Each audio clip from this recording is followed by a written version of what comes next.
everyone, this is Varsha and welcome to Programming Knowledge.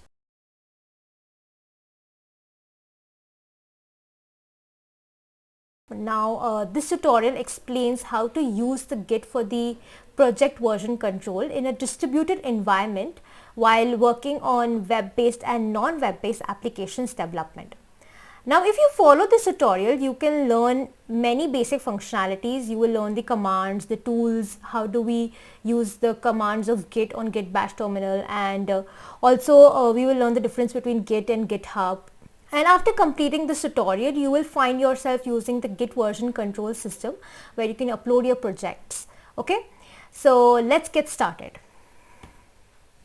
So the agenda for today is that we're going to learn what is Git, what is version control, what are the features of version control system, features of Git, and why do we use Git and its benefits. Okay. So first, the definition of Git. Now Git is an open source distributed version control system. Now what is this distributed version control system?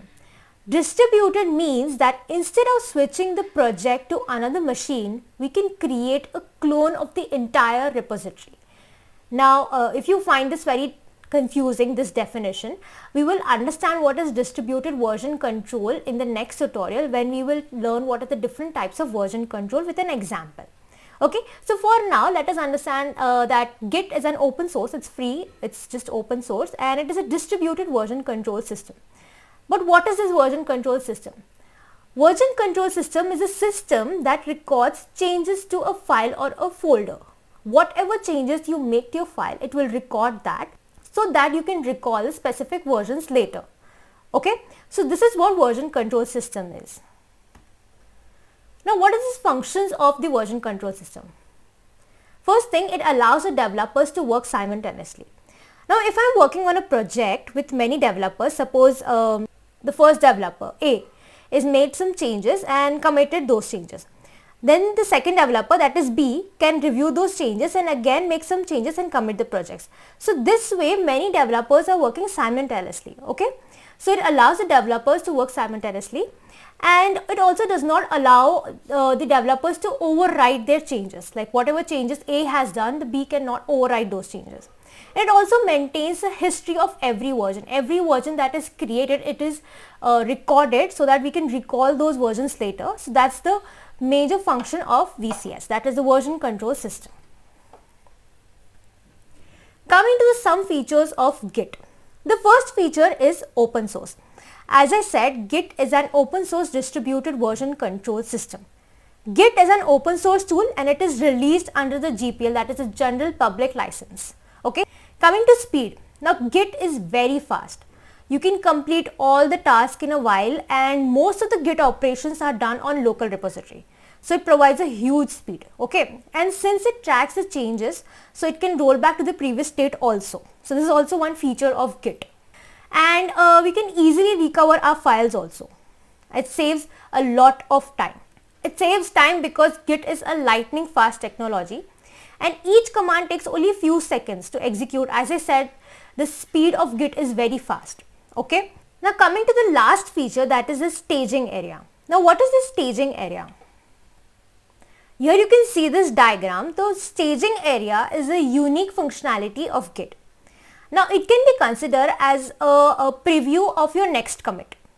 Okay, commit is something when you make some changes, you commit your file, that means those changes are permanent. Okay, it can be said that the staging area is a unique functionality of Git and it can be considered as a preview of our next commit. Okay, so before making the next commit, we can see that commit. Moreover, an intermediate area where commits can be formatted, it can be reviewed before completion. Okay, so when you make a commit, Git takes changes that are in the staging area.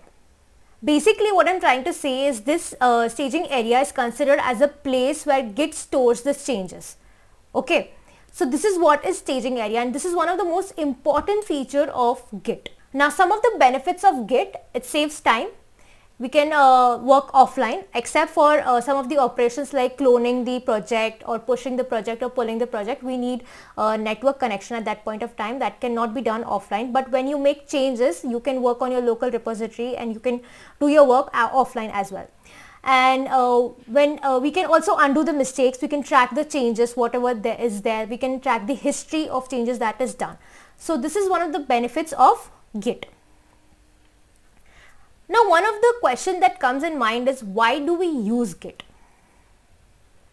Now for example, let us take up an example and understand. We have 3 members working on a project, library management. Those members are Rancho, Farhan and Pia. Okay, so they are working on a project named library management.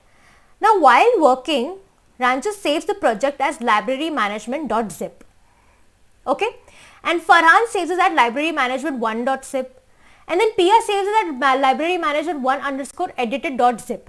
Now basically here we are having 3 copies of the project, okay, which is consuming a lot of space. Now for example, it's a large file. This library management.zip is of 1 GB, and here library management1.zip is of 1 GB, and library management1_edited.zip is 1 GB. So basically here 3 GB of space is occupied, and we have just small changes has been made, and now it has 3 copies of the project. So this is such an inefficient way. This is so error prone, and it is taking a lot of disk storage also. So one of the problem over here is that, what if you want to merge the projects? What is the process? So Rancho will make some changes, send it to Farhan. Farhan will review those changes, make some more changes, and then merges the project and then send it to Pia for further changes. Pia will review the project changes, and then she will merge all the codes again and send it to Rancho for reviews. Now this cycle goes on, and it is so manual and time consuming, and it is so inefficient and error prone. Okay, so here comes what to do. What will Rancho, Farhan and Pia do? What is the solution of this? The solution is the version control system Git. Okay, if we use the version control system Git, we can store our files, large files, in distributed version control system. How? What will happen over here is, Rancho, Farhan and Pia will install Git on their computers, on their systems, and any one of them can put the project in the remote repository, that is the GitHub. Now everyone can pull the project so that they can get a copy of the project. They can work on their local copies, and then they can commit the copies by pushing the changes to the remote repository. So basically what I'm trying to say is, all the members will install the Git on their system. Any one of them can put the project on the remote repository. Then the third step is that everyone can clone this project from the remote repository to the local repository. Now everyone can work on their local copies, and they can commit and push the changes to the remote. So this is the reason why we use Git. Now if you don't understand this example, I'll give a very easiest example. Now if you're working on some project, any project that might be, okay, and you save the file name as project.pdf. Then again you make some changes. It might be a small change, and you name it as project1.pdf. Again you need to make some changes, or you need to add some files to it. You have added those files, and then you have named it as project_final.pdf. I'm sure many of you have done this in your life. Okay, then you again have made some changes, and you store it as project_file1.pdf. Again you make changes, and this process just goes on. It's like final. Okay, so here you're creating so many copies of a project. So instead of creating those copies, we can use a version control system, that is Git, where it stores every copy is being stored over there. You can, just by pulling the project, you can get your project on your local repository. You can work on those project, you can make any sort of changes, and you can push your project to the remote repository.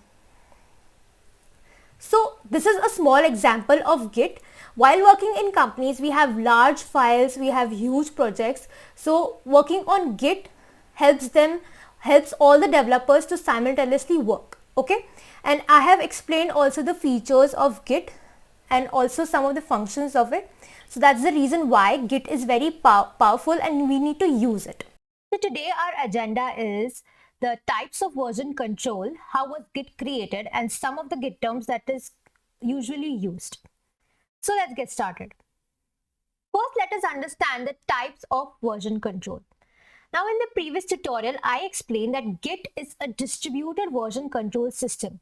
Now to understand what is the distributed version control system, we need to understand the different types of version control system. So here we have three types of version control system in general. One is the local version control system. The second is the centralized version control system, and third is the distributed version control system. So first, the localized version control system. Now in this localized version control system, we use a database to keep track of files.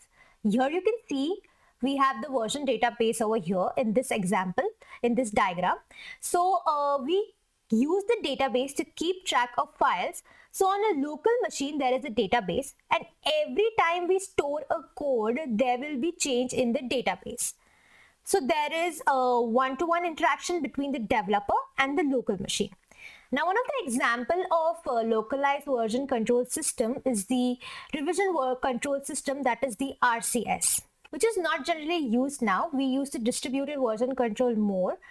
But yes, to understand why the distributed version control was created, we need to understand what are the different types of version control system. So here we have there is only one interaction, one-to-one interaction between the developer and the local machine.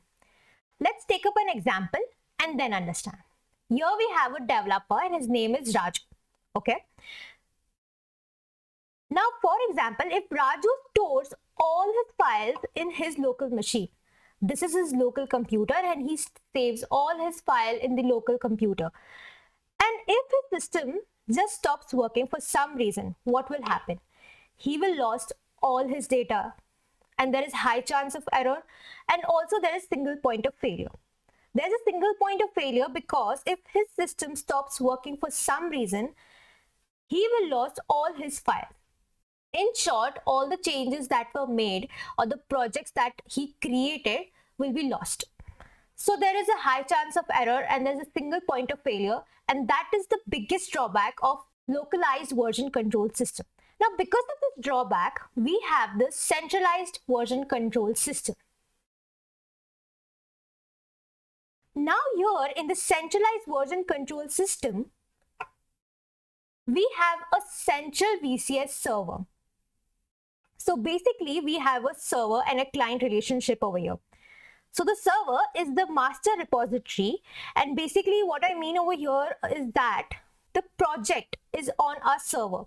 For example, if Raju wants to work on a project, he will pull the project files from the server, and once the work is done, he will push those files into the server. But there is a drawback. If the server just shuts down or just stops working, you will lose all the data and you cannot roll back. So because of this drawback, we have the distributed version control system. So Git is a distributed version control system, and the local and the centralized version control system is not used a lot. Now in distributed version control system, instead of having a single repository, which was the server in the previous slide, that is the centralized version control system, here every single developer or the client is having their own local server, and they have the entire copy of the history and the version code with them. Okay, so and the code which they have, this copy, entire copy, will be there on their local machines. So basically the user will clone the entire project file from the central server. This is the central server that we have, the server computer. So here basically the user will clone the entire project from the central server. Now for example, here we have two clients or two developers. One is Raju and the second is Farhan. Okay, and their project is in the server computer or the central server. This is the central server.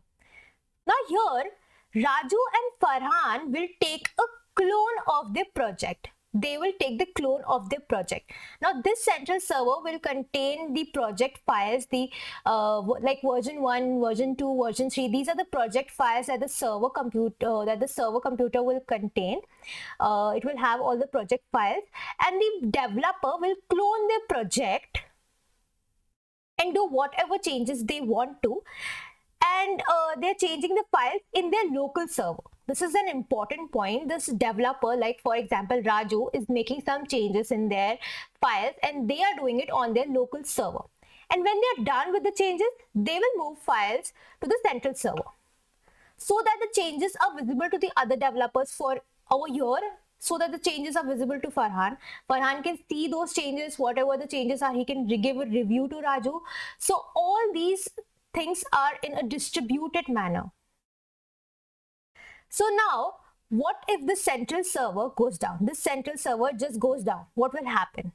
See, in that case, Raju is having a copy. Farhan is also having a copy in their local machines. So these project files can be copied to the central server. So here the user will also interact with each other, and they can also copy their project files to the server. So that is why Git is known as a distributed version control system.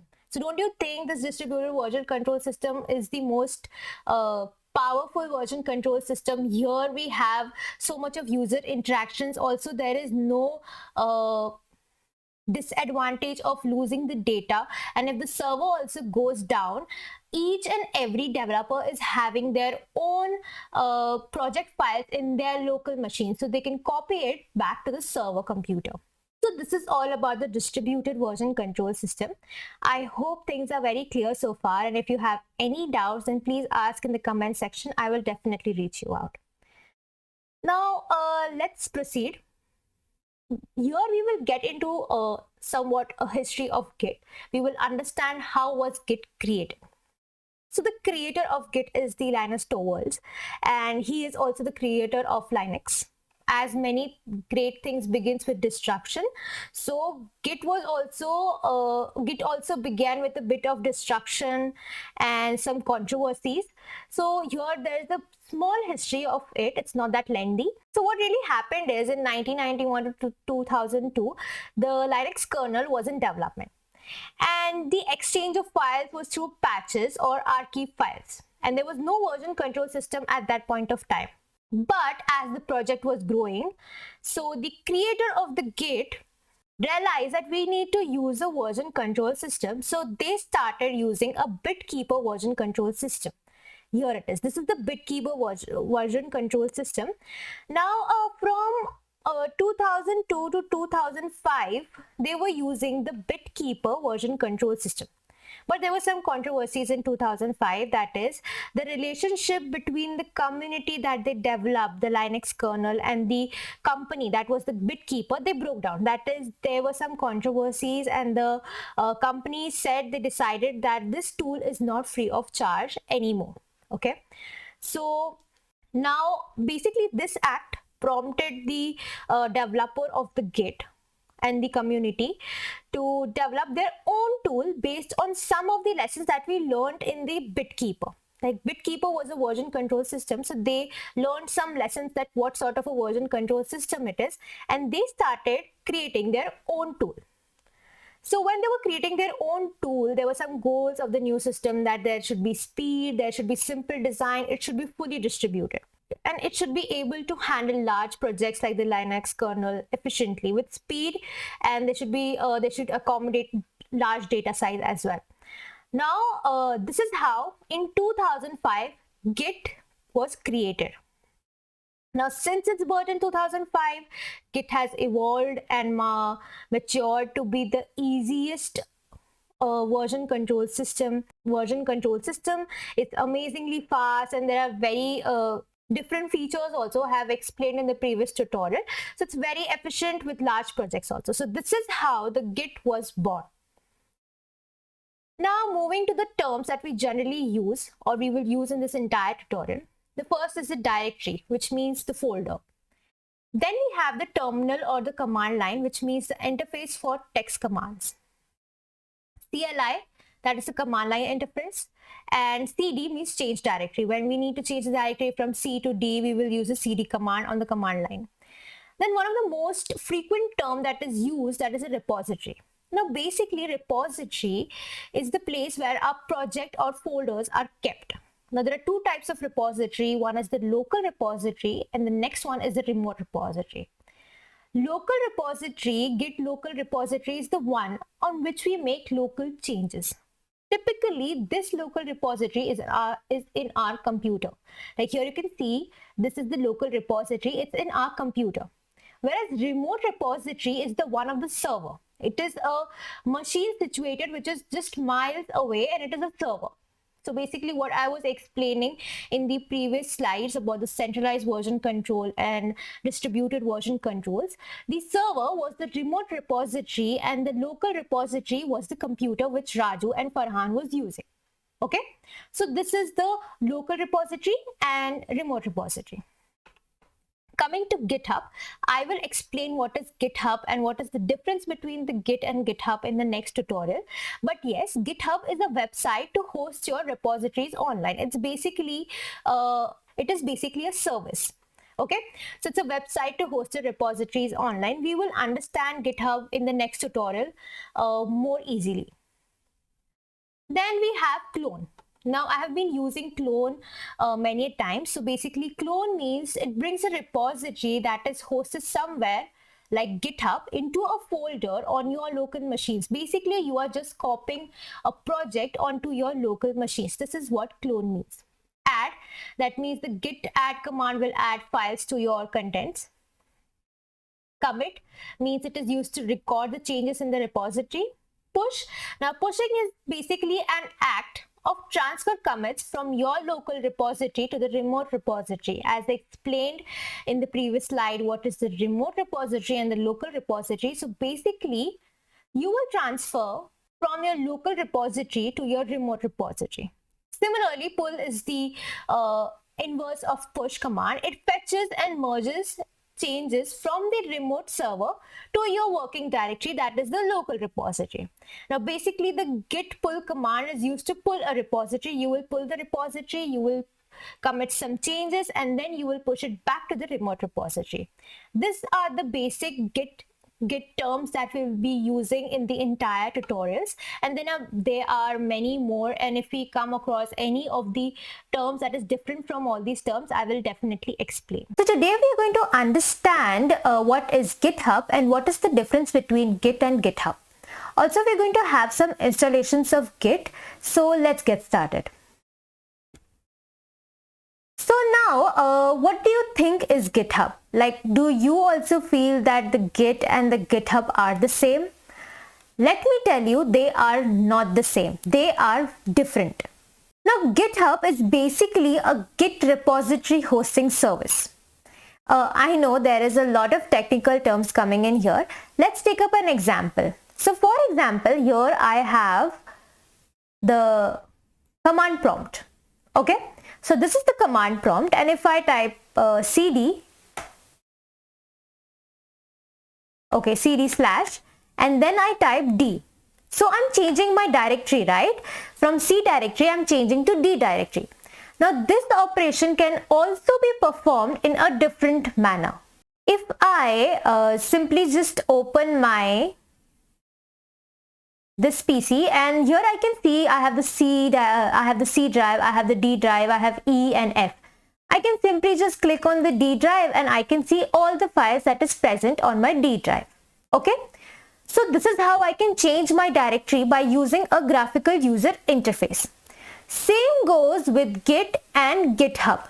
For Git, I have the command prompt. This is the command prompt of Git, and whereas this is the GitHub.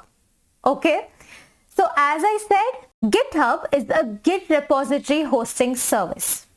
Now GitHub also facilitates with many of its features, such as we have access control, we have collaboration, and it also provides a web-based graphical interface. As we have seen right now, as you just saw right now, you saw the GitHub, right? You saw the GitHub account. So it provides a web-based graphical interface. Apart from that, also it has the source code management functionality of Git. Okay. It also facilitates many features, like we can track our bugs, we can create an issue for every project, and many more. Like for example, over here, You could see, right, if I click on this PC, you could see the C drive, how much it's empty. Like we have 122 GB is free of 222 GB. You could see how much space is filled and how much it's not. So these are some of the various functionality that the GUI is providing for this feature. Whereas when we go to GitHub, we have different features. We have the collaboration features. We can create an issue, we can raise a bug, and many more. Okay, many more. These are the repositories where we can upload your repositories. You can upload your projects also, and many more. Okay, so these are the different types of functionalities that the GitHub provides us. So now, do you know how the GitHub works? You have understood what is GitHub, you understood what is the difference between Git and GitHub, but how does GitHub work? This is the biggest question. Let us take up an example and understand this, that how GitHub works. Now here I am connecting all these examples with real life examples so that there is better understanding of how GitHub works. Okay. So for example, we have a group of people over here who are working on the same project. That is Bella, Edward, Jacob and Alice. Okay. Now they are working on an e-commerce website, but even though they work on the same project, they don't work on the same part of the world. Some is in Germany, some is in Australia, some is in India. And now the question comes that how do they do this? I mean, how do they collaborate? How do they work together since they are working on the same project? So how do they do this? They do it with the help of GitHub. But still the question comes, how? Okay. So now let us take up a scenario over here. Like while working on this project, this e-commerce website, Bella got an issue. She raised an issue on GitHub. Now you must be thinking, what is issue? Issues are discussion threads where people can report bugs, they can request a feature, or also they can ask a question. So here Bella asked a question and she raised an issue on the GitHub. She said that the updated information of the clients are not getting updated in the database. How to do it? Now here Alice sees it first. So she says that Jacob will help you out. Why? Because Jacob is expertise in database. Jacob sees this and he says that I am on it. Okay, so basically Jacob is working on the issue that is created by Bella. But there is a problem over here.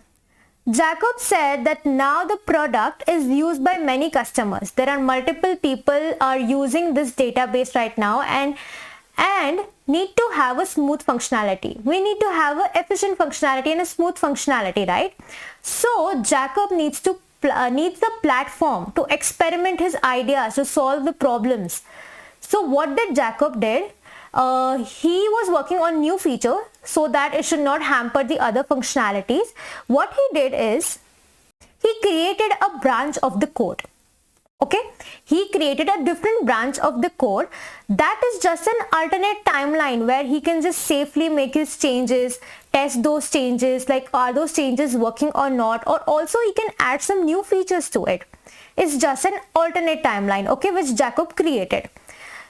Now, when Jacob is ready to write the new features, and GitHub, since GitHub is tracking his changes, right, and he saves his changes. Whenever he does some changes, it is saved. And when he's done with the changes, he's done with all the changes and the features are done. He's tested and it's working properly. He collaborates with his team. He says that I'm done. He tells his team that I'm done with the changes. I'm done with the testing also. And he says with his team that to please come up and at least let's have a discussion on this feature.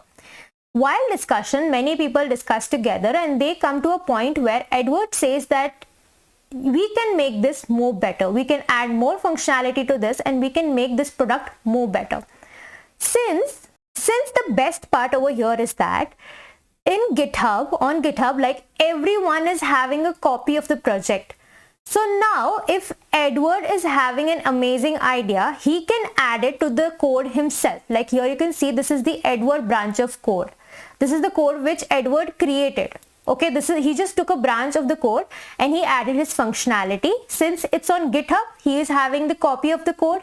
He added the code that he wanted to and now he will review the final changes. The final changes will be reviewed by all the teammates and then it will be approved. So here Bella, who raised an issue, she says that this is the best we can do, let's deploy it. This means that once the team has signed off all the changes, Jacob can add the new code into the project. The new features will now be available to all the employees as Jacob merges it. Okay, he merges the code that he has written, and now the issue is solved and also the new features added to the project. Like as you can see, this was the first product and this product was having some issues. Then we had Jacob created a new timeline. He just created an alternate timeline where he can safely make changes and test those changes before deployment. So he created an alternate timeline. Edward came and said that we can improve this product in a more better way. He also created an alternate. So what he did, so Edward came and he told that he can create the project in a more better way. He can add more functionalities.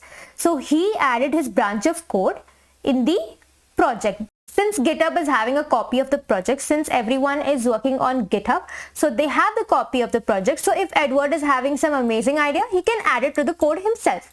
And what does Jacob do? He just puts a merge pull request on the GitHub and the product is having the new features, and the problem or the issue that the Bella raised is also solved. So you see, this is how GitHub works. And it is the largest community of developers in the world.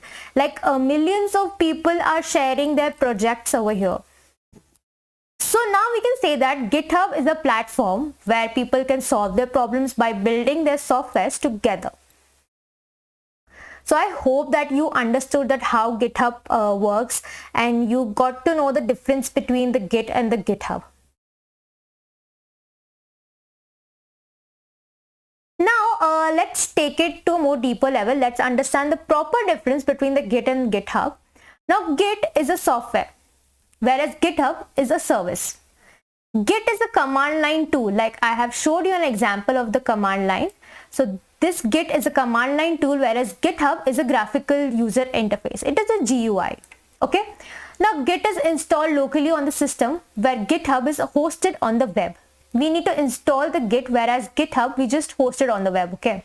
Cut. Git is maintained by Linux and GitHub is maintained by Microsoft. Git is focused on version control and code sharing, whereas the GitHub is focused on centralized source code hosting.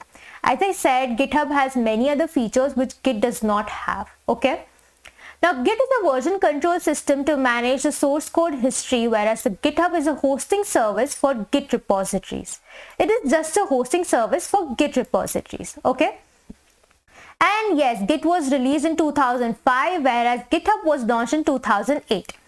And yes, GitHub has no user management feature, whereas GitHub has built-in user management features. This is one of the greatest feature which GitHub has. Okay, so this is the basic difference between the Git and the GitHub. Now let's go to the installation part. Let's create a GitHub account.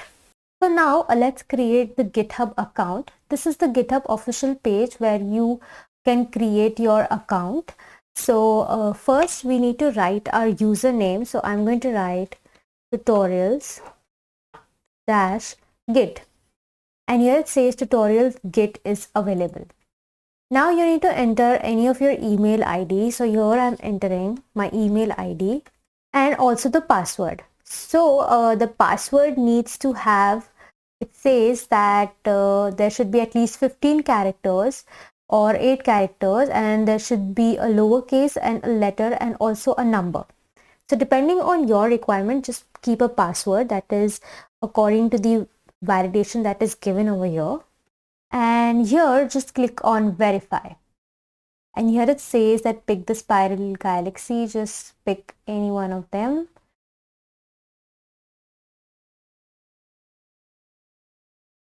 Now here it says what kind of work do you do mainly.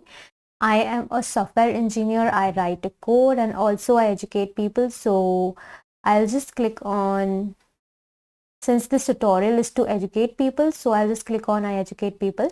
And how much programming experience do you have? So I'll just say a moderate amount. I'm somewhat experienced. And what do you plan to use GitHub for? And we are planning to use GitHub for learning. So here I'll click on Learn Git and GitHub. And if you're creating it for yourself, according to your requirement, you can select the options that is given over here. If you're a student, just go and click on student, and if you're in UX and design, so I draw interfaces, just click on this, and if you're product manager, then click on this one. So depending on your work, just click any of the options that you're doing. This is the profile, that is the tutorials Git, where we have the repositories, the projects, the packages, and here it says there is no repository yet, there is no projects also. And here if I click on edit profile, it shows you can add your bio, you can add your company, your location, your website, or any username or Twitter username. And also you can set your profile picture as well. So this is just the GitHub. Now let's install the Git bash. So here on Google, I'll just type Git bash.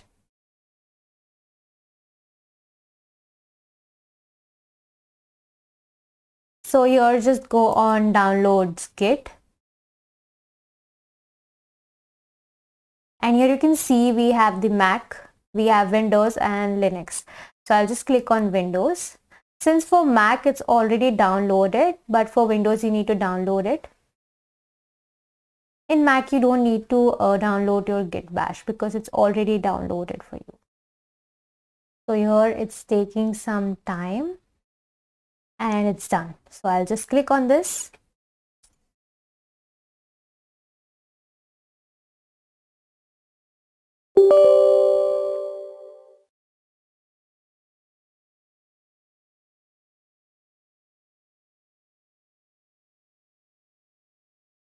And just go click on next.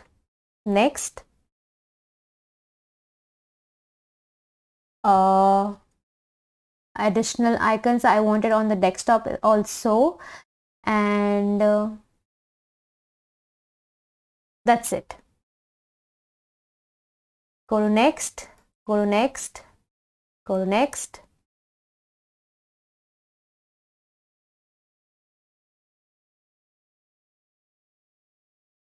Go to next, go to next, go to next, go to next, go to next, next, and next, and just install. You don't need to change any of the settings over here. Okay, so here the installation is done and it says that please wait while setup installs Git on your computer. So just wait for some time, and here it says that it's done. Complete the Git setup wizard, and I'll just write launch the Git bash. Now here if I create a folder, there is a folder named Git over here, and if I create it over here, and here you can see if I right click, I can see the Git GUI here and the Git bash here. So here when your Git bash is installed, what you can do is go to your search bar and just write Git bash, and I'll click over here. So here this Git bash I can see, here you can see, right? So if I write ls, it shows the list of the current directory contents. By default it will not show the hidden files. So to show the hidden files, if I write ls and space and -a, it will show the current the hidden files also. Okay, and apart from this, if I write pwd, that is the present working directory, it will show me the present working directory is users xyz. Okay, now if I write cd, and then if I write cd desktop, I will move to the desktop directory, and if I write ls, it will show me all the list of items that is there on my desktop. Okay, so this is just a basic command prompt of the our Git bash. We will be executing our Git commands on this Git bash. For example, the push commands, the creating a repository command, that is the Git init, and the we will add the files also through this git bash. Okay, so these are some of the installations that we have done today. Also, we have created a GitHub account. Now, one of the most important thing is that now if you already have a GitHub account, you don't need to sign up like I did. So just if you already have a GitHub account where your repositories are there and you have pushed or pulled your projects, so just stay that way, let it be that way. What you can do is that you can go to control panel over here.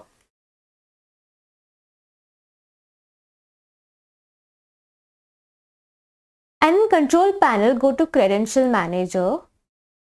In credential manager, we have the Windows credential. So over here you can see we have the GitHub, right? Now, since my official GitHub account is Varsha Kriplani 0210, so it will show over here. Now, if I want to edit it, I want to add this tutorials Git, I need to edit it, I need to click on the edit button and edit it. Okay, whatever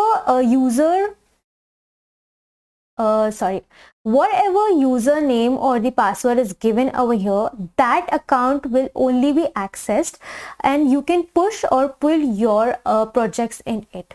And if I do it now, see, in this case my username and password is Varsha Kriplani, right?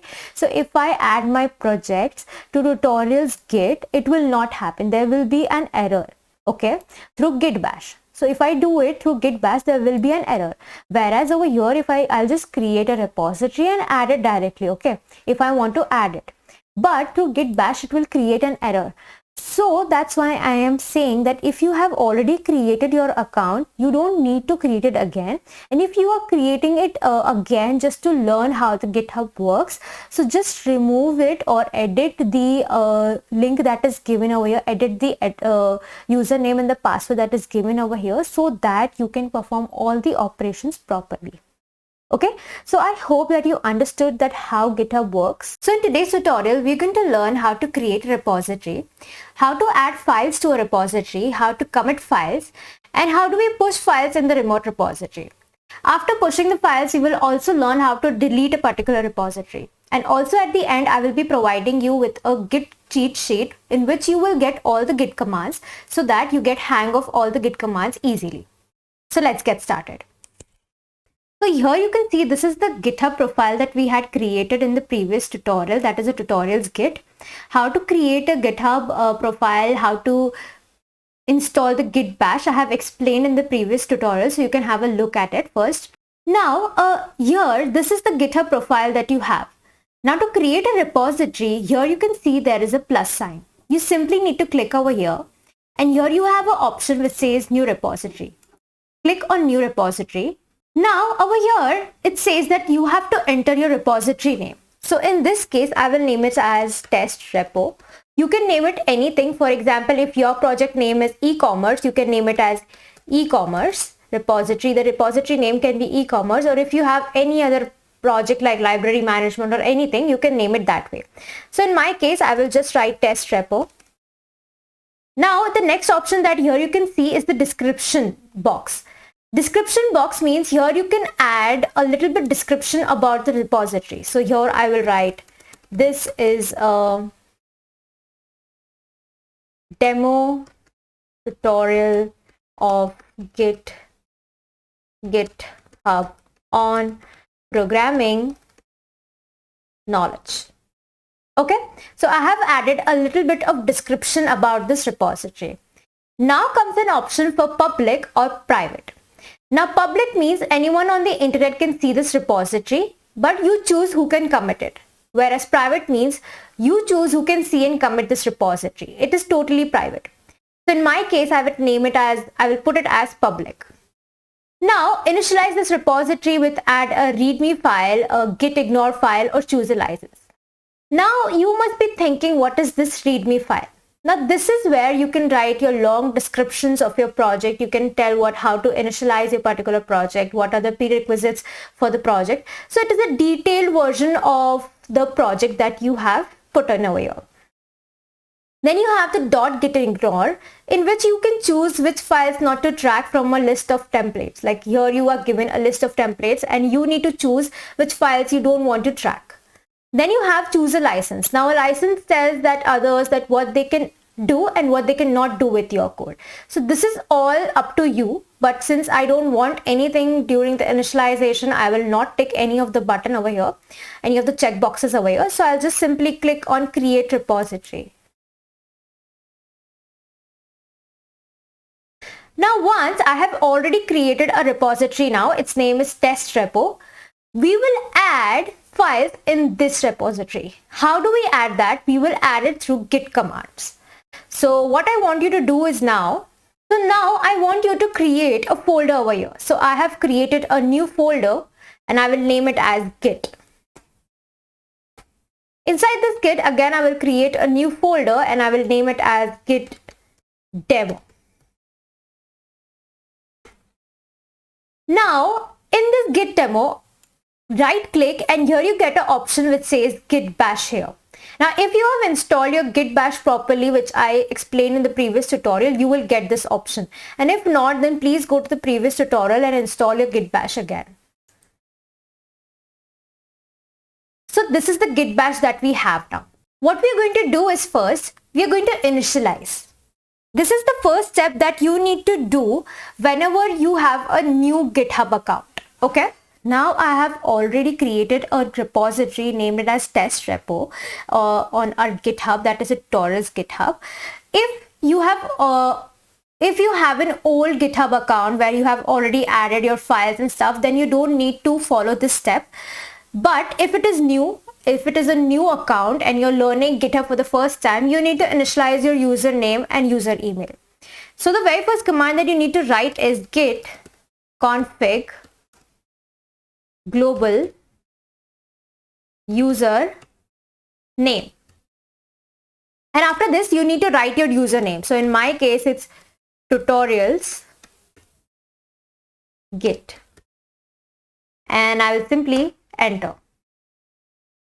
Okay, so here it says that my username has been initialized as tutorials git.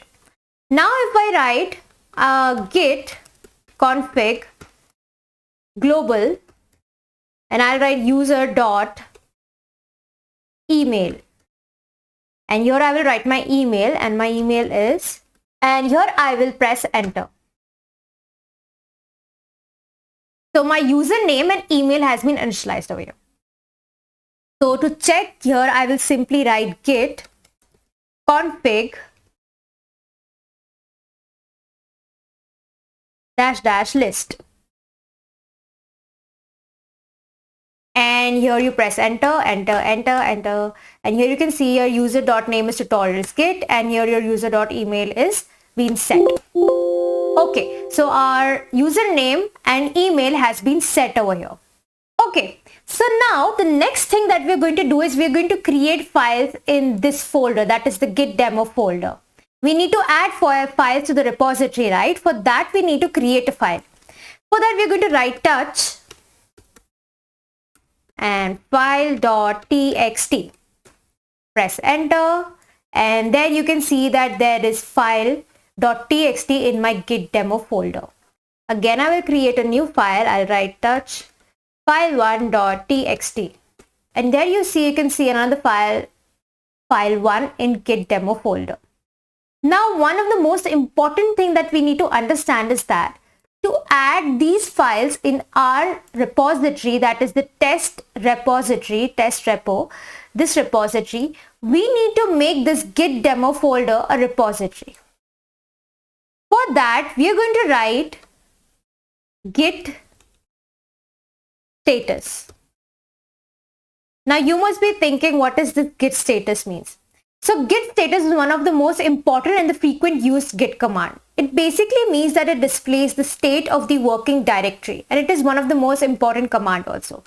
So here it says fatal, not a git repository. As I said, this git demo is not a git repository right now, and we need to make it as a git repository to add files in the test repo repository.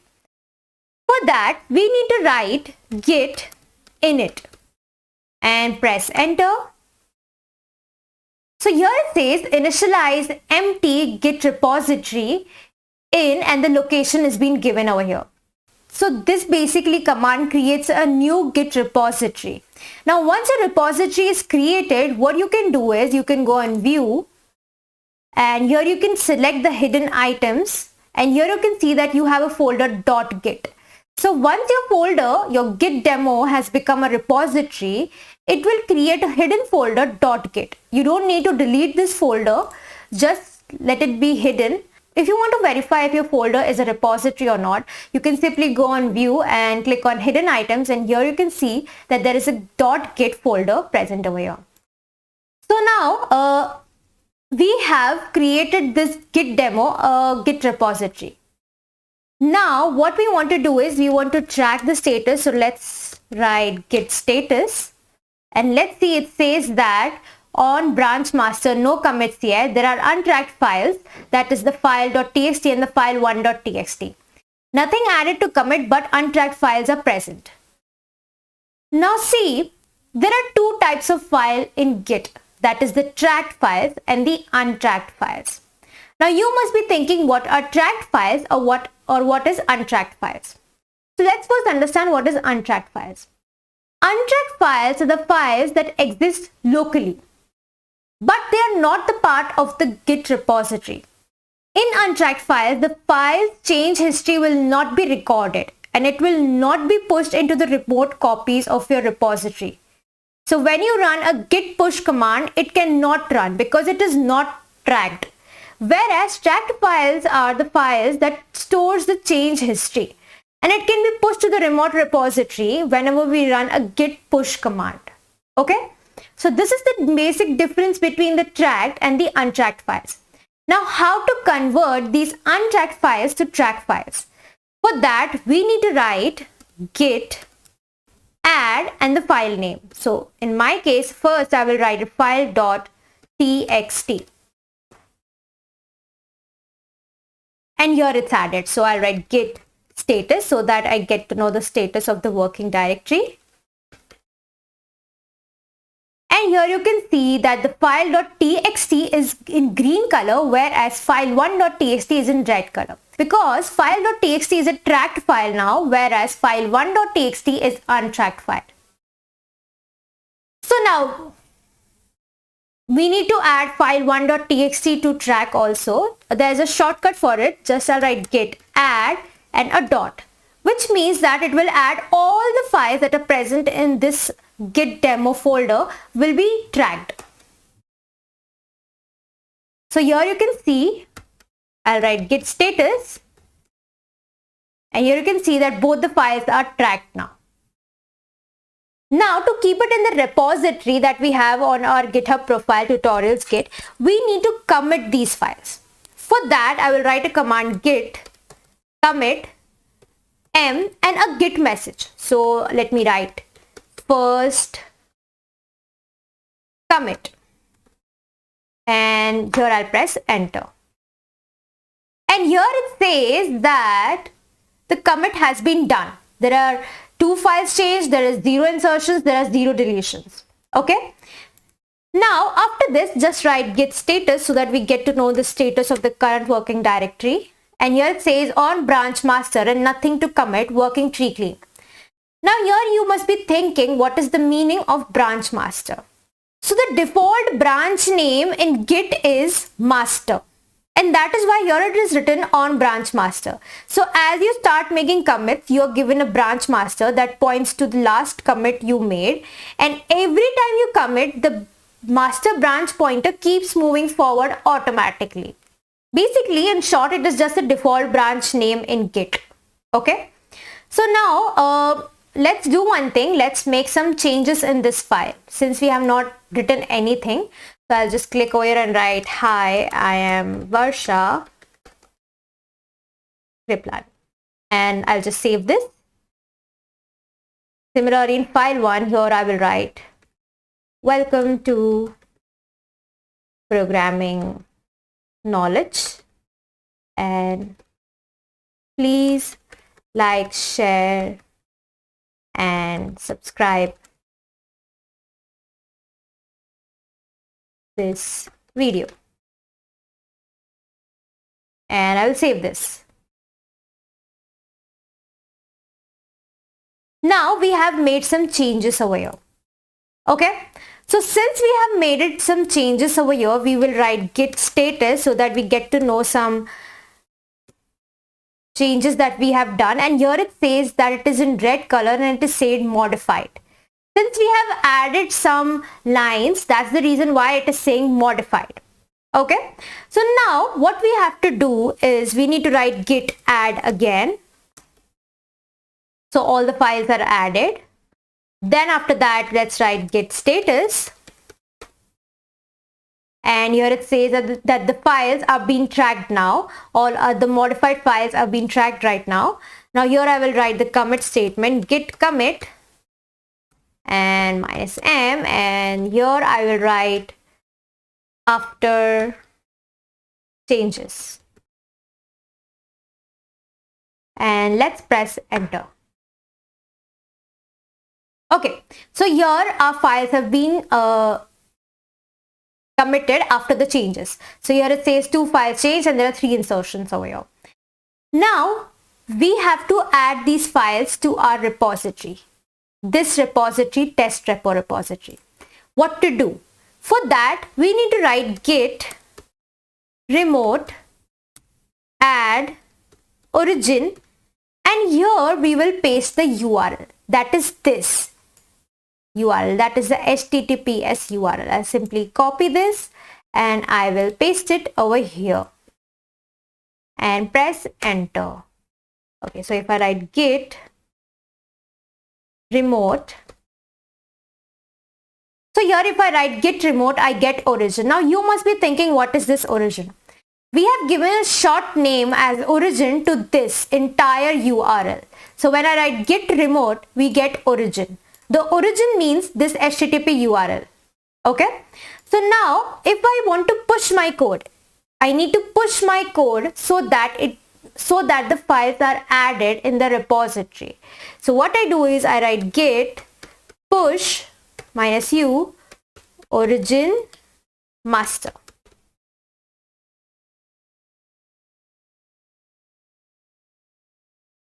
And it will take some time.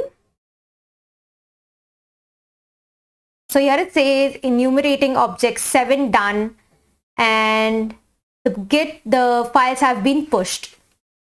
Now you can go on this repository, refresh, and here you can see your 2 files, that is the file1.txt. So this is how you can add your files to the Git repository. Now let's understand how to delete a particular repository. So in this case, you can just go here, go on your repositories and click on test repo. And here you have a settings bar. Just click on settings. Go a little down, scroll down, and there you can see there is a danger zone written over here. So the first option in danger zone is change repository visibility. You can change it to public or private. Then you have transfer ownership. You have archive this repository, and then you have delete this repository. So once you delete this repository, there is no going back. Okay, so you need to be very certain about this, that you want to delete this repository or no. So I simply click on delete this repository. Now here it says that this action cannot be undone. This will be permanently deleted from the tutorials Git. And if it's permanently deleted, it will not be back. So you need to be very certain that do you want to delete this repository or no. And here it says please type tutorials -git test repo to confirm. So I will write tutorials. And here I have written the entire thing that were given over here. And here I have to click on I understand the consequences and delete this repository. I'll click on this. So it says that confirm your access. You need to enter your password.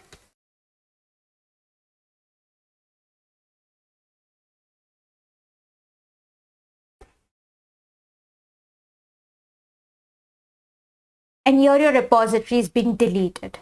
So if I go on your profile, and here it says you don't have any public repositories yet. So there is no repositories now. So this is how you can create a repository. You can push your files to the repository. You can create a new file also, and you can delete a repository. Now coming to the cheat sheet, which I was saying to you.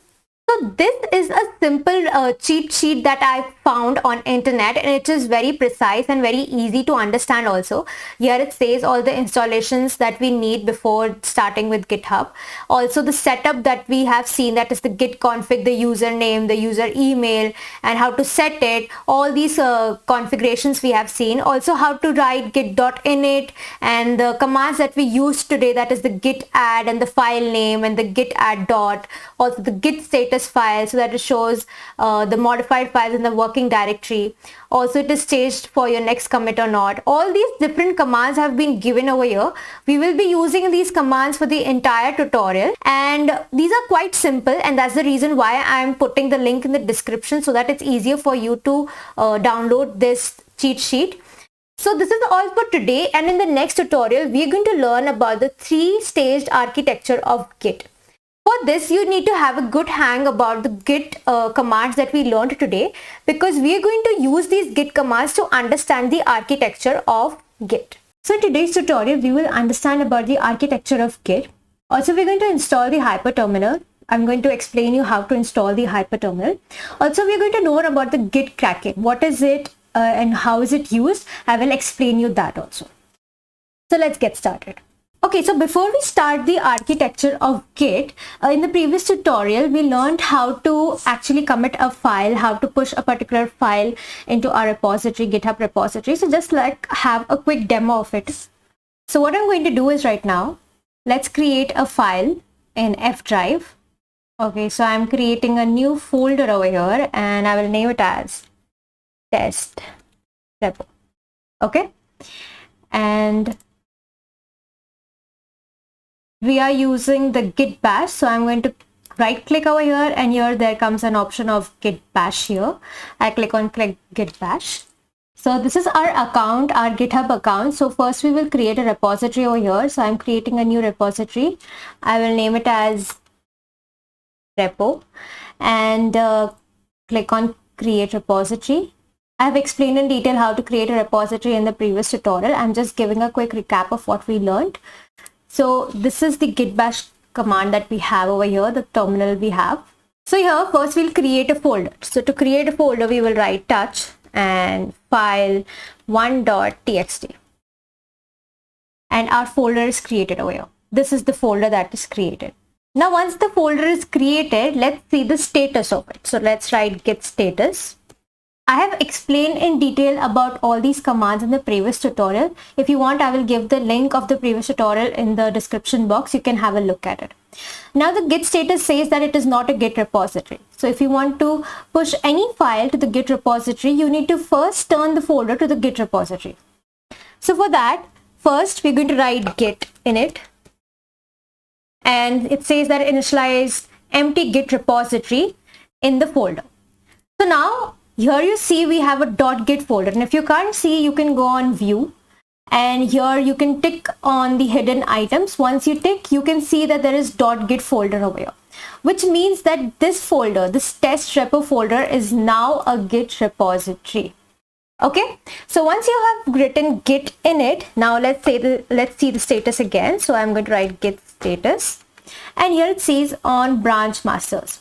Here there are two files, that is the untracked files and the tracked files that is there. I explained in detail about it in the previous tutorial. So it's better that you go and watch the tutorial. So now this is the untracked files that we have. We need to track it. So how do we track it? For that, there's a command which says git add, and I'm going to write a dot, which means all the files that is present in this folder, that is the test repo folder, will be tracked. But if I want to track a particular file, so I'll just write file1.txt and press enter, and there you see.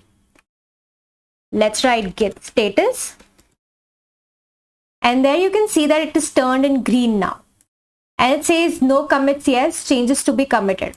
Now this is a tracked file now, and this was the untracked file, that is the file1.txt, which was in red color, and now it's in green color. Okay, so now this file has been tracked. After it's tracked, let's commit this file. So I'm writing git and commit, git commit and dash m, and here I'm going to write first commit. So here it says that the file is being committed. It says one file change, 0 insertions, 0 deletions.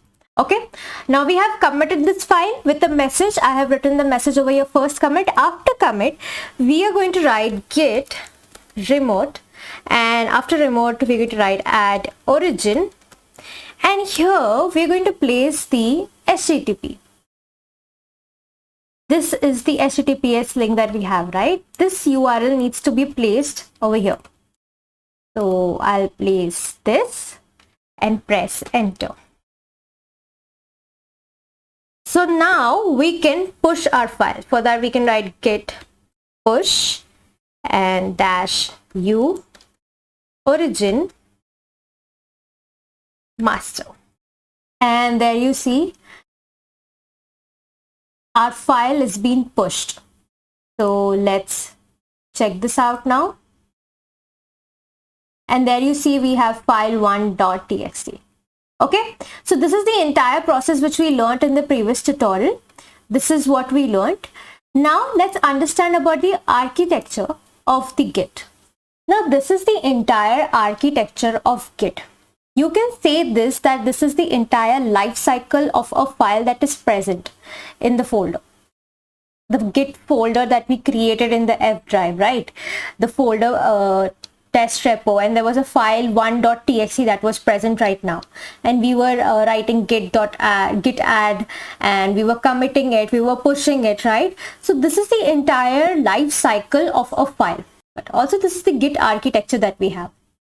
Okay, so now we have the working directory first, then we have the staging area or the cache area, then we have the local repository or the committed area, and then we have the remote repository. So our main target is to move our files from the local repository to the remote repository. Okay, this is the main target that we have. The remote repository is the GitHub repository that we have.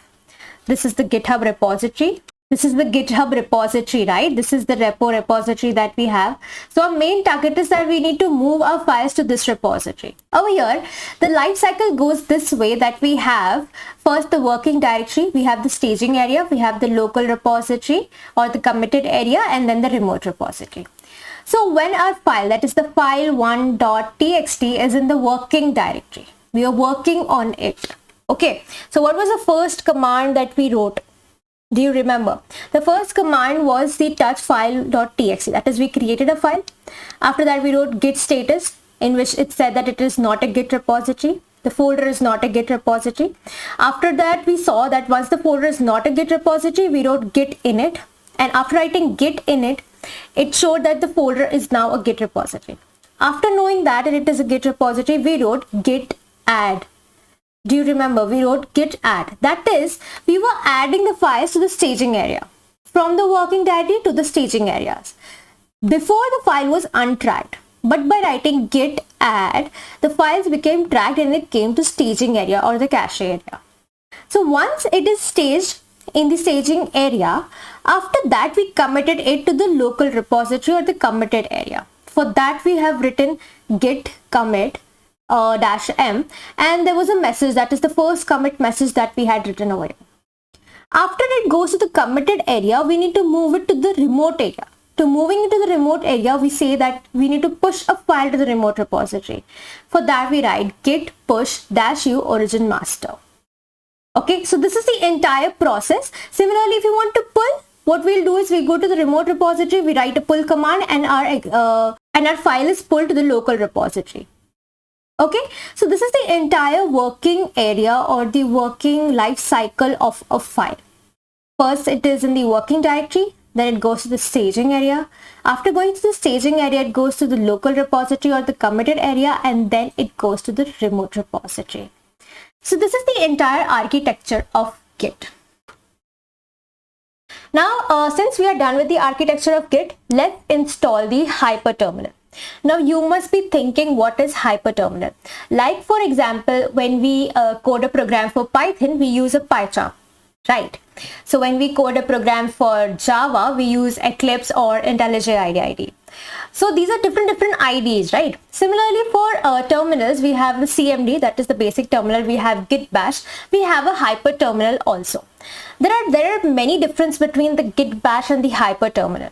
Okay, and hyper terminal is mostly used by many of the developers also nowadays, because hyper terminal comes up with a lot of customization. Like you can have plugins, you can have so many things. It is highly customizable regarding the format, the font size, the font color. Also it has a lots of themes, like in Visual Studio, right, you have a lot of theme, like it should be dark, light. So you have so many themes in hyper terminal. Also compared to the Git Bash, the hyper terminal is quite fast. Okay, so I would recommend you to use the hyper terminal, but if you are comfortable with the Git Bash terminal, then go for it. The commands won't change. Like similarly, you write a program, it is system.out.println in IntelliJ IDEA or in Eclipse is the same, right? Similarly, the commands won't change, but the terminal that I'm using is the hyper terminal for the entire tutorial. And if you want, you can use the Git Bash terminal. There are no issues. So let's move to the installation part. So if you're installing Hyper, I will give the link in the description below so you can have a look at it. If you click on that link, you will be navigated to this page. Now, if you're having Mac OS, click on this. If you have Windows, click on this. So I'm having Windows, so I will be clicking on this version. So now here you can see that the Hyper setup, that is exe file, is being downloaded over here. So I will now click over here.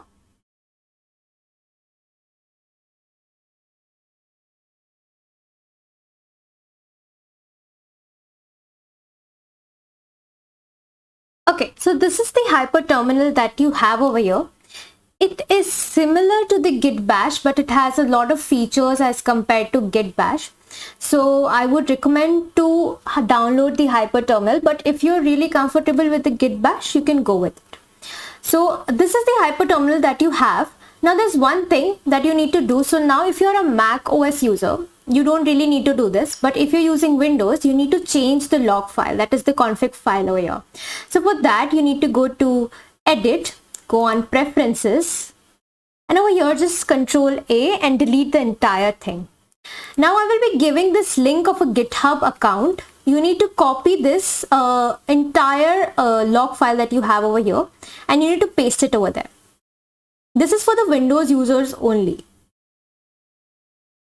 So I will copy this and paste it over here and Control S. I'll close this now, and I will close this as well now. Okay, so here you can see we have installed the Hyper terminal. So this is the folder that we created, the test repo folder. If I right click here, I can see that Open Hyper here. So I'll click on Open Hyper here. So now if I write touch file2.txt, and then if I write get status, here it says on branch master, your branch is up to date, but there is an untracked file over here. So now if I write git add and a dot, so all the files are tracked. If I write get status again, and that says that changes to be committed. Now if you want to commit it, you can write git commit and -m, and after that your commit message, that is the first commit or something, whatever you want to write, you can write it over here. After committing, we can add a remote origin, and after writing a remote origin, we have to push the file. So this is the entire process. You can use the entire process in the Hyper terminal as well.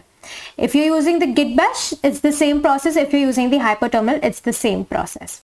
So once you have downloaded the Hyper terminal, now if you did not download the Git, you need to download the Git also. So this is the link of the Git. I have downloaded already before. You must have seen the downloading the installation tutorial before that I had given. In that tutorial, I had already downloaded Git. So if you have not, you can download it. We have the Mac OS, we have the Linux, and we have Windows also. So this is the link of it. I will give the link of this in the description box as well. Okay, so this is all for the installation part for the Hyper terminal. And now coming to the next software, that is the Git Kraken. Now see, here I have a very nice Git GUI tool. Now you must be thinking, what is this Git Kraken? Why is it used? How is it used and stuff? Let me tell you that the reason why we are using the Git Kraken is that there is so much in it. Like, it really speeds up the workflow. In addition, also there are a lot of boards. It actually gives a visualization of Git that we're using. In Git, there are a lot of concepts like branching and log and stuff, and merging your files and push and pull. And also when you're working in a community, when you're a software developer in a company, you work with a lot of people. So who is pushing the code, who is pulling the code, who is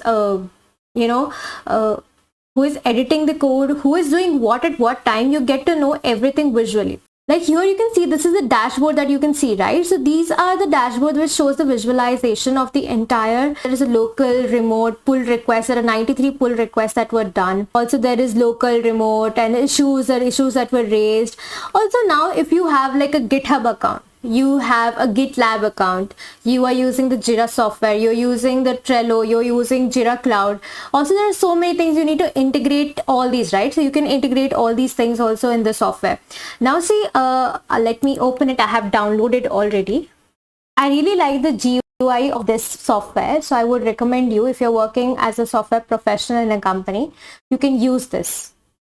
Okay, so this is the entire GUI that you can see over here. Now, if you have hosted repositories like the GitHub or the GitHub, the GitLab, or the Bitbucket, or any of thing that you're using, you can use it over here. You can open a repository, you can clone a repository, you can start a local repository, and also there are a lot of tutorials regarding this on YouTube. So you can use this tutorial, you can use the software efficiently while you're working in a company. So let me show you the dashboard of this. Like I already have a screenshot of some dashboards. Like here you can see there is an entire dashboard visualization of everything, like who is merging the code, who is using the code, who is actually fixing the bugs and stuff. So you can have this entire visualization by using this GitKraken software.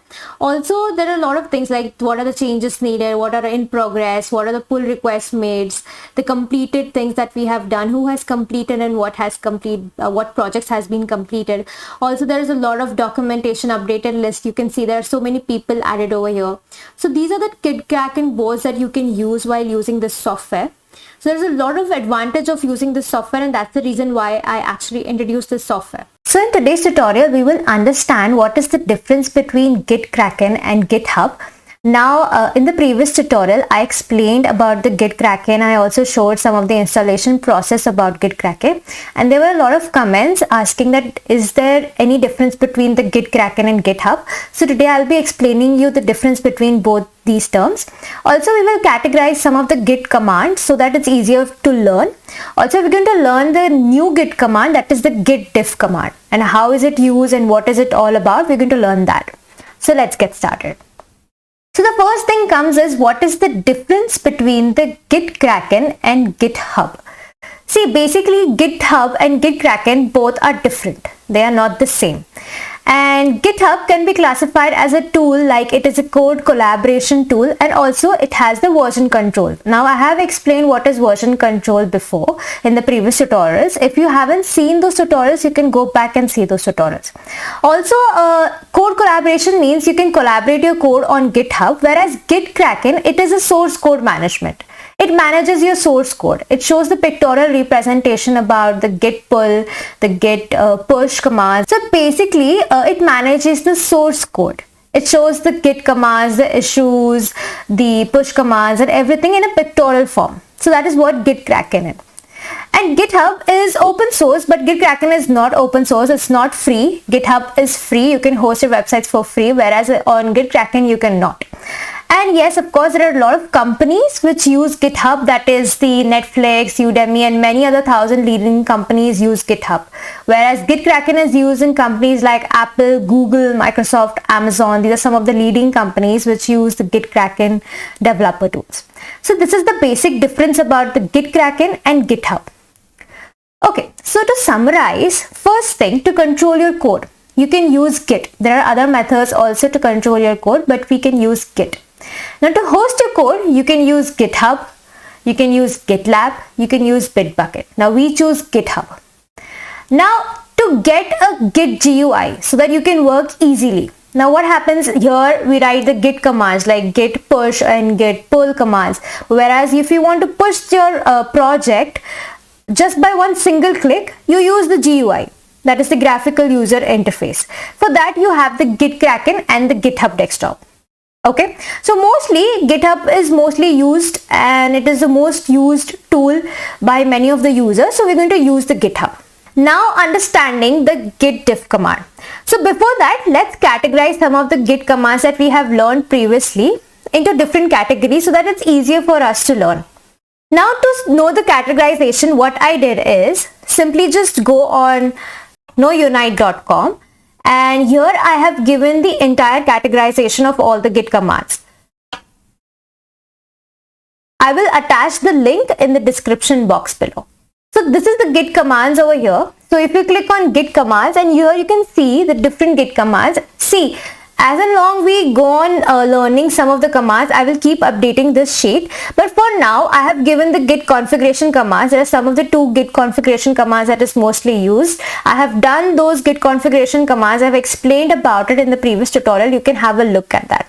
Also, we're going to see what are the day to work commands, what is the starting a project commands, what are the different types of commands, so that it's easier for us to learn. Once we differentiate these commands, we categorize. So once we categorize these commands, it's way easier for us to understand that which command is used where. Like here, day to work commands is that when you are a software developer in a company, you frequently use git status command because you want to know what is the status of the working directory at that point of time. So these are some of the commands, that day to work commands, which you should know as a fresher as well as an experienced person. So these are some of the commands that I have categorized. Apart from this, also I have given some of the common interview questions that is basically asked in many of the interviews. If you are a fresher, I have given some basic interview questions which you should know even as a fresher. So these are some of the questions, and these questions are of course not the only questions. I'll keep updating these questions more.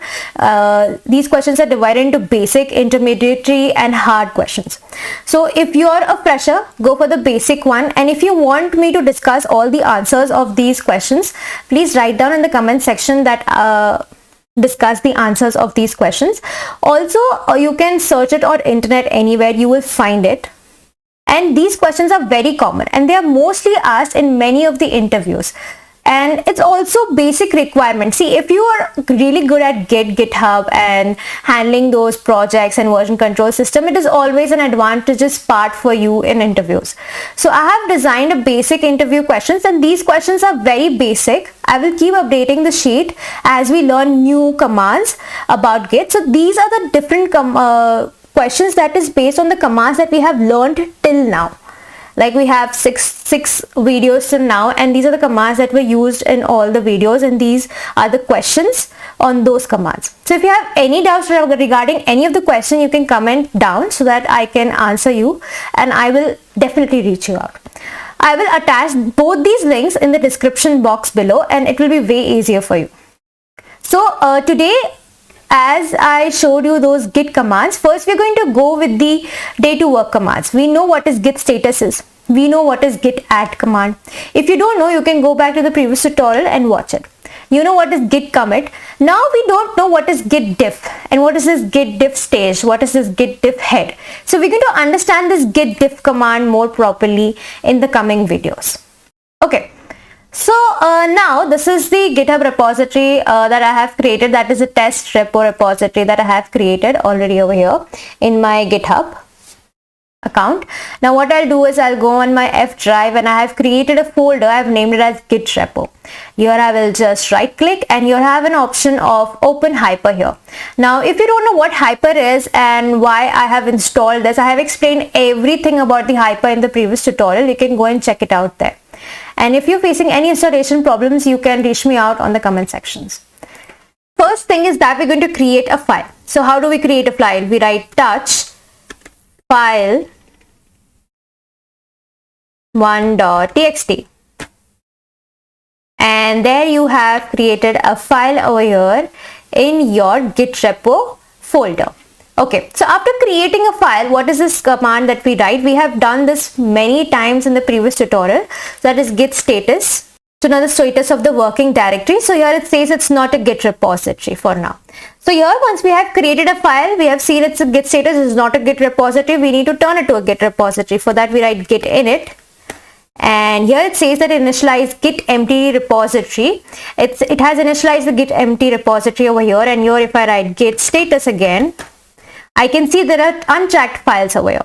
So to turn it to track, what I do is git add, and here I will add all the files to track, and then let's see its git status, and here it sees that the files are tracked.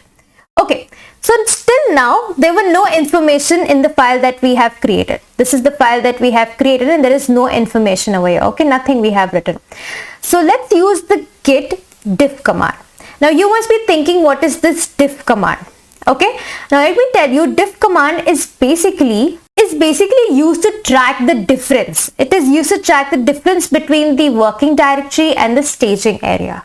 So the diff command is basically used to track the differences between, or the changes made on a file, that is the difference between the working directory and the staging area. Okay, so this is what diff command is used for. It is used to track the changes. So how it is going to track the changes, we're going to see that. So for now, understand that here this is the git repo folder that we have, and the file 1 is the file that we have created, and there is no such information over here in the file 1. So now what happens if I write git diff and file 1.txt? What it says nothing. Okay, now if I write something, for example, if I write hello, my name is Varsha, and I will save this. Now if I write git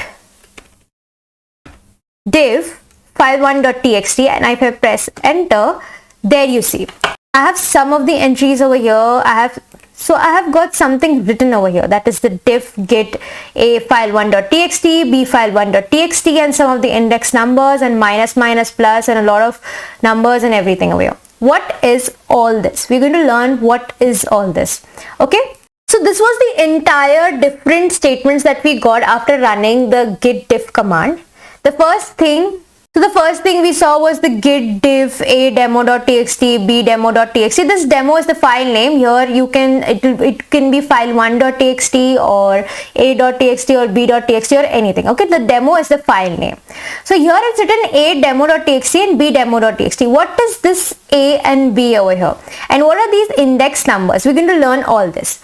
So the first command is that diff git a demo.txt and b demo.txt. A is basically the source area, that is the staging area. B is the destination, that is the working directory. As I said, the diff command is used to track the difference between the changes made on a file, that is the difference between the working directory and the staging area. So there needs to be a staging area as well as the working directory, right? So that is the reason why here it is written A, that is the source file, that is the staging area.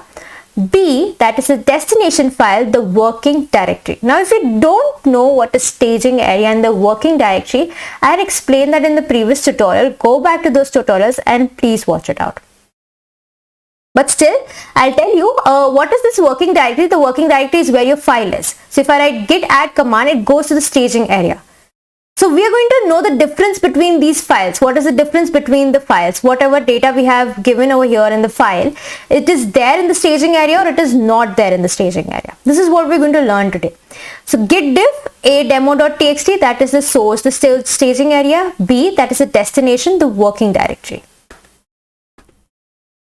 Now the second statement that we could see is that index, and there were some numbers over here. Okay, there were a lot of numbers. Now since I said git diff command is used to track the difference, there needs to be a source file, that is the staging, and the destination file, right? For that, there needs to be some address or some index number fetching out that source files and the destination files. Like in C++, we have pointers that stores the address of some variable, right? Similarly over here, we have hash files. We have hash of file contents. These are some hash values that is used to store the file content. So basically the first hash value that we have, that stores the file content from source or staging area. And the second hash value that we are having, this hash value stores the file content from the destination area. That is the working directory. Coming to the third one, what is this number? Now see, 100 is the file type. Here we have the .txt type. Okay, we had created file 1.txt. Now if we have with a Python file, we have a HTML file, we have different files. For different file, we have different file modes. So for txt, 100 is used. Now after txt, after this 100, we have 644. Now these are basically the file permissions that are given over here. Now you must be thinking, what is this file permissions? Now see, I would like to share a document to you. I have seen this document where we have the Linux file permissions given over here. If you want, I will give the link in the description box below. So basically these are the permissions. Now when you have a file, when you having a file, obviously you are in a company, you want some rights given to a employer who is at the middle level, and some of the permissions given to the employee who is at the lower level. Like for example, if you're the owner of a particular file, you can read, write, execute, you can update the file, delete the file. Whereas someone who's in a group of like middle level, who's in a senior manager or something, and there you can give permissions like you can only update, you cannot delete the file. Whereas who is someone at the lower level, they can only read the data. They cannot write the data or update the data or delete the file. So these are different file permissions that you can give as a user to different group of people. So here there are basically three groups. That is the user, group and all. Okay, so the user is basically the owner. Group are the group of people like managers, there are some higher level people all grouped together. And all means basically they are group of managers and also the employees. So here these are three basic groups. So for three basic groups we give three numbers. Okay, so what are these numbers? There, if you have seen, it was written 644. Here it's written 644. So here it's written 644. So what is this? Basically this 6 means, wait, let me tell you, 6 means read and write. So basically the user, the owner is having the read and write operation. Now coming to 4 and 4. What is this 4 and 4? 4 basically means only read. That is all the users and all the group of people who are at the senior level, also the users who are at the lower level, are having the permission to only read the data. They cannot write the data or execute the data or anything. There are no permissions given except the read the data. So this is a permission file. So this is a permission table that I can see over here, and these are different symbols that is basically used to represent them. For execute we write X, we write W, for execute plus write we write WX. So these are different symbols. I will give the link in the description box so it's easier for you to understand. Okay, so now the third command was, there was some 3 dashes and a demo.txt. Now you know what is this demo.txt, right? This demo.txt is the source file, that is a staging area file. Now why is this minus over here?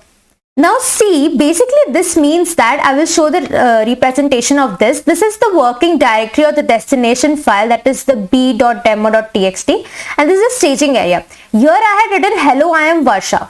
Did I write a command git add after it? No, right? I did not add. So I did not add it to the staging area. So this is the difference between the two files, and this is what it is showing, that hello I am Varsha, that is there in the working directory, but it is not added in the staging area. So here when it says -a, it says there are some source files that is missing. Okay, whereas when it says bdemo.txt, that means some new lines are added in the destination file, but it is not there in the staging area. This is what this basic command means, that -a demo.txt, that demo is the file name, whereas this minus means there are some files are missing, whereas plus means new lines are added in the destination file and it is not there in the staging area. This is what the difference is between the minus and the plus over here. Now after this you had seen some numbers, that is the -0 and +1. So basically this -0 says that in the source file there are no lines are present, whereas in the destination file there is one line added. And what is that one line? That is hello, my name is Varsha. Now before this line you can see there is a plus sign. This means that some lines are added to the destination file or the working directory. Now if there is minus over here, that means some lines are removed from the destination files. And if there is nothing, there is a simple space over there, that means these files are unchanged. There is no lines added and there are no lines removed from it. So this is what is the basic meaning of the 5 lines that you could see. Now going to the pictorial representation is that we had a working directory which said that hello, I am Varsha, whereas in the staging area it was not added because I did not write git add over here. So this is basic pictorial representation of it. Now you can try this out, and if you have any doubts about this, you can always reach me out on the comment section. I will definitely answer you out. This is all for this video.